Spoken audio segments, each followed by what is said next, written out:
উদযাপন করছি। আমরা দলীয়ভাবে জুলাই গণ অভ্যুত্থানে বিএনপি শীর্ষক বইয়ের মোড়ক উন্মোচনের জন্য রাজধানীর একটি হোটেলে এই আয়োজন। এতে বিএনপির সিনিয়র নেতৃবৃন্দ সহ সমাজের বিশিষ্টজনেরা অংশ নেয়। এ সময় দলের স্থায়ী কমিটির সদস্য আব্দুল মুইন খান বলেন, বিএনপি সবার আগে সংস্কারের কথা বলেছে, অথচ একটি মহল বিএনপিকে নিয়ে এখন ষড়যন্ত্র করছে।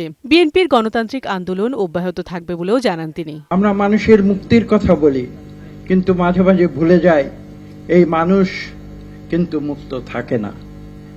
কিছু কিছু ক্ষমতাশালী মানুষের মুক্তিকে হরণ করে নিয়ে যায়।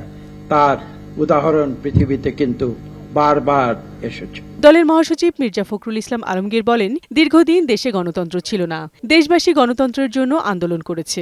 এখন যখন গণতন্ত্র প্রতিষ্ঠার সুযোগ এসেছে, তখন নিজেদের মতভেদের জন্য সেই সুযোগ নষ্ট করা যাবে না। 15-16 বছরের যে ফ্যাসিবাদ বিরোধী যে আন্দোলন শুধু বিএনপি নয়, এই দেশের সকল রাজনৈতিক দল, সকল সংগঠন, গণতন্ত্রকামী মানুষ, স্বাধীনতাকামী মানুষের যে সংগ্রাম, যে লড়াই, যে যুদ্ধ, তাকে ডকুমেন্টটাকে তুলে আনার জন্য আরো একটা উদ্যোগ গ্রহণ করা, এটা আমি আশা করব। 24-এ যে ছাত্র গণ অভ্যুত্থান, এই ছাত্র গণ অভ্যুত্থানের যে ফসল, এটাকে যেন আমরা এই দেশের মানুষের কাজে লাগাতে পারি। নির্বাচনের পরেও যেন দেশে গণতন্ত্র চর্চা সঠিকভাবে হয়, সে ব্যাপারে সব রাজনৈতিক দলগুলোকে একসাথে কাজ করার আহ্বান জানান মির্জা ফখরুল। যখন দেখি যে আপনার একদিকে ফ্যাসিস্ট হাসিনার মানবতা বিরোধী অপরাধের জন্য রায় দেওয়া হচ্ছে কোর্টে, অন্যদিকে দেখি